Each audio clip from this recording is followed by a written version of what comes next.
dañuy woowe régime dérogatoire mooy lan fi ñu jàmbul mooy régime yoo xam ne code des investissements wala code des mines wala code général des impôts moo ko mettre en place te xam-xam moo tax mu mettre ko en place loolu mooy lan Sénégal bëgg na fu mel ni Casamance nit ñi investir fa emploi am fa croissance am fa développement am fa Sénégal bëgg na dëkk bu mel ni Caajaay nga xam ne tey ñu bëri ñuy investir peut-être duñ dem foofu ma tooñaale ma monsieur le ministre bëgg nañu ñu fay investir ak fu mel ni Tamba donc état bi day def ay tarifs préférentiels mun naa ko tuddee noonu pour que yow ñu motiver la nga dem foofu nga investir loolu la ñuy woowee régime dérogatoire état bi dafa bëgg secteur agriculture wala secteur des mines nit ñi investir fa pour Sénégal mën a dox pour économie mën a équilibré loolu la ñuy woowee régime dérogatoire c'est des lois de la République ñu ne képp kuy investir fii soo ñëwee dañ lay baal impôt code des investissements moo wax loolu ak yeneen façon code yu mel ne ay code des mines ak yu mel noonu léegi nag soo exploité document bi soo jëlee kaaw régime dérogatoire yi nga xam ne dañ leen di baal simplement parce que dafa am logique économique de création d'emploi et de création de richesse 531 milliards la ñu baale ci 2021 dama leen di expliquer 800 milliards yi 531 milliards yi nag lu ci ëpp c'est des entreprises privées mais logique bi nekk derrière c'est pas une logique fiscale c'est pas une logique de recouvrement de recettes mais c'est une logique économique ñooñu soo leen bàyyiwul ñu ñëw nga baal leen impôt du ñu investir Tamba Dakar la ñuy toog investir ñooñu soo leen baalul impôt du ñu investir Sénégal dañuy dem Togo wala ñu dem Côte d'Ivoire foofu la ñuy investir donc tey soo waxee nga ne da ngay remettre en cause les exonérations fiscales ñun suñu laaj mooy suñu sukkandikoo seen document dañ leen bëgg poser benn question est-ce que vous allez remettre en cause le code des investissements ak lépp lu mu am ci conséquences positives pour notre économie beneen bi ñu ne dañuy baale impôt lu tax en dehors des régimes dérogatoires il y a ce qu'on appelle le régime des droits communs maanaam ñi war a fay ñu baal leen donc wax naa la sànq ne la amul benn multinational buy ñëw Sénégal fii Sénégal baal ko ci c'est économie déedéet dañ lay baal pour développer suñu économie donc remettre en cause des exonérations fiscales c'est remettre en cause l'investissement productif dans les secteurs productifs mais aussi dans certaines zones comme le monde rural wala dans certains secteurs comme l'agriculture et puis d'ailleurs c'est une vision très contradictoire avec ñoom lu ñu bëgg parce que ñaata yoon ngeen dégg seen ministre de l'économie ak le ministre de l'industrie muy wër Sénégal naan dinaa mettre en place ay zones économiques et sociales loolu yéen journal leen koy dégg ñaata reportage ngeen def dégg ministre Serigne Gueye Diop naan oui on va mettre partout des zones économiques et sociales mais comment tu vas mettre en place des zones économiques et sociales en voulant remettre en cause ce qui permet aux Sénégalais de venir investir dans ces zones économiques et sociales. Zone économique et sociale, c'est la zone par excellence des exonérations fiscales. Donc c'est une politique contradictoire, vouloir mettre partout des zones économiques et sociales, vouloir partout faire de l'investissement direct étranger, va pas remettre en cause les exonérations fiscales qui relèvent du code des investissements ou de manière générale, qui relèvent du régime dérogatoire. C'est une politique contradictoire. Lolu du xam-xam lalu ko lolu baxul lañ ko jël sanni ko feulé bëgg duñ ko dégg. Bi nga xamné nak moy le régime de droit commun bobu moy bu gëna grave. Bobu document baa ngi nii on vous le présente. Lépp lu ñu balé parce que dañ la bal impôt. Sénégalais nañu xamné so démé ci document bi da ngay gis né 95,5% ñi ñi baal impôt dans le cadre des régimes de droit commun maanaam ñi war a fayuñu est-ce que xam ngeen ne 95,5% montant bi nga xam ne c'est évalué à 394 milliards xam ngeen ñoo ci bénéficié wu les ménages ak l'État maanaam kër yi mooy baal bi ñuy baal maanaam comme taxe bi ñuy génn barki démb ne léegi dañ koy fay muy 10% droit de douane ci ceeb bi yooyu la ñuy éliminer loolu 95,5 bu ñuy posé mooy vouloir remettre en cause des exonérations fiscales alors que la moitié des exonérations fiscales relèvent du code des investissements qui a un soubassement économique bien de promotion économique et vouloir remettre en cause 394,5% milliards du moins du régime de droit commun. Est-ce que c'est pas matraquer fiscalement les ménages? Est-ce que c'est pas matraquer fiscalement l'État lui-même? Loolu c'est des questions qu'on pose. Samp nañ laaj nag jëme ci ñoom xam naa ne sax duñu tontu ndax ñoom amuñu idée bu ñu tontee amuñu xam-xam bu ñu tontee saaga sabote wax lu ñaaw wax lu bon la ñuy tontee loolu xam nañ ko waaye na Sénégal xam dëgg bi loolu laa bëggoon wax ci matraquage fiscal bi nga xam ne moom lañ bëgg def à travers les exonérations fiscales loolu baaxul idée bu bon la nañ ko génnee sànni ko fële comme idée bu njëkk bi nu mu nekkee idée bu bon beneen idée bi ñu wax mooy nous ce que nous avons appelé aussi le matraquage fiscal pour ne pas dire le banditisme ou bien le terrorisme fiscal qui consiste à fiscaliser à tout va lépp luy taxawal rek nga ne dinaa ci laaj dara dinaa ci am dara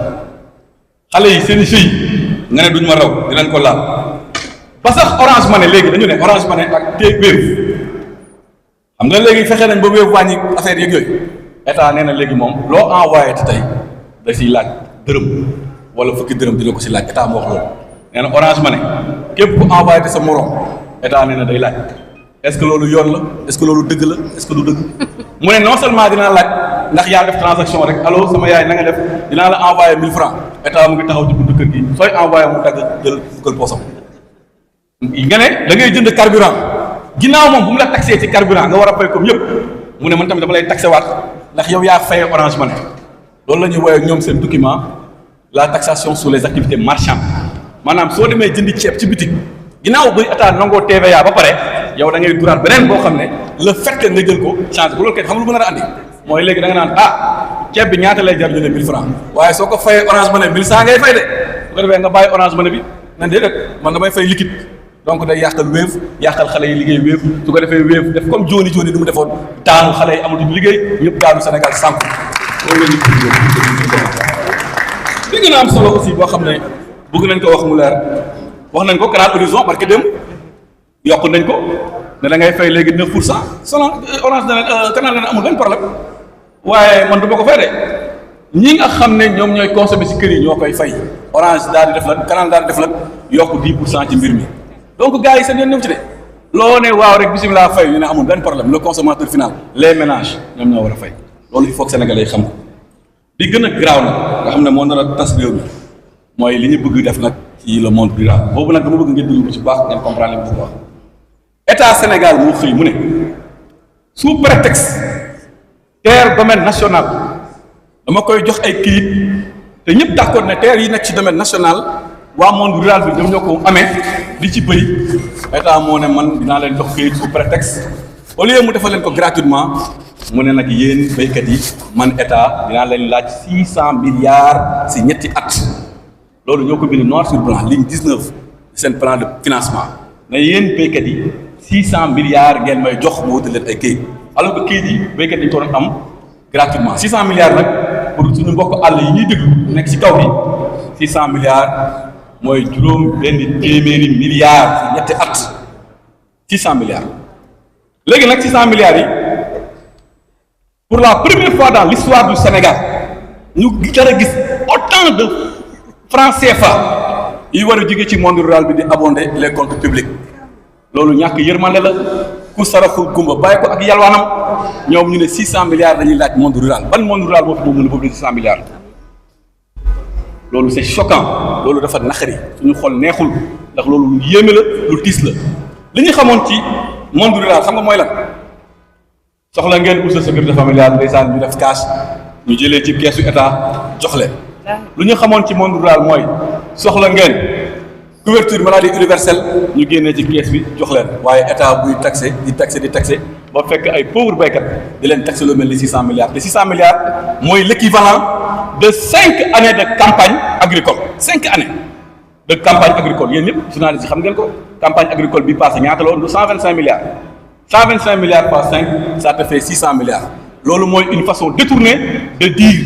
aux paysans dañuy désengager wu ci campagne agricole léegi yéen a koy financer seen bopp comme que ñemewuñu wax loolu nag ñu utiliser ay artifices pour ne leen léegi jox leen ma 600 milliards su ko defee ngeen mën a am campagne agricole les paysans yërëmuñ leen bugguñ leen te jàppalewuñ leen ndax ñëpp xam nañu ne tey état su fekkee dafa ñëw def campagne agricole andi engrais andi semence ñun ñëpp xam nañu ne béykat yi seen contrepartie sax pour ñu joxe ko jafe-jafe la nekk ak problème la nekk léegi tey nag yemu foofu nga ne ko waaw sa këyit bi pour nga mën a am këyit bi foo ko joxe 600 milliards lu ñu ci gis nag ay danger yu garaaw la gis nañ ci que ne suñu moytu ni paysans yi nekkee à la merci des usuriers ak ñi nga xam ne dañuy profiter seeni souffrance pour di leen jox xaalis loolu lañ nar a mujjee ak béykat yi su ko defee suuf si dafa nar a mujjee ci loxo ñoo xam ne nekkuñu ay béykat te loolu musiba la loolu nag vraiment laaj na sax dialogue national ndax loolu vraiment ñun duñu nangu sax ñu def ko ndax ñoom xam nañ ne fii ak ñeenti at dañ fiy jóge ñun suñu ñëwaatee incha allah en 2029 bëgguñu topp ay këyit yoo xam ne ci ay loxo yu mu nekk tàbbi nekkuñu ay loxo béykat loolu moom ñu duñ ko fi nangu su laajee ñu suñu paquet bi dañ ko joxe mais loolu kenn du ko fi nangu kenn du ko fi def waaye nag ñu ngi leen di ubbi bunt su fekkee bëgg nañ discuter dialoguer ñu xool lan mooy meilleure option loolu bëgg nañ ci wax naa nag ne d'accord naa ne jox béykat suuf lu am solo la waaye di ko laaj 600 milliards loolu musiba la parce que musul am ci àdduna c'est du jamais vu dans l'histoire du Sénégal man xool naa budget économique Sénégal depuis jamonoy tubaab bi sax dafa loolu tubaab bi sax laajul 600 milliards les paysans tey ñu ñuy laaj 600 milliards loolu les paysans et encore que 600 milliards c'est l'équivalent pour l'année 2025 de l'ensemble des impôts sur le revenu reçu de la part du secteur privé et des travailleurs du secteur public tey ñu bëgg ko laaj béykat yi loolu c'est musiba loolu kenn war ko nangu soo gisee ma taxaw si nag parce que dafa nekk lu yéeme lu doy waar béykat yi nag gars yi bàyyeeguñ leen nee na leen gerte bi képp ku koy exporté yi dañuy imposer ay taxes bàyyiwuñ sax waa Casamance ak waa Sédhiou yi nga xam ne ñoom noix de cajou la ñuy def nee nañ ñu dañuy imposer ay taxes mais ñëpp xam nañ nu muy demee chinois buy exporté soo ko ne da ngaa war a fay taxe 10 francs wala 20 francs wala 30 francs béykat bi la koy facturé su ko defee béykat yi gën a daanu donc loolu logique économique mooy ñoom du ñu sonn dañuy ñëw rek taxé ko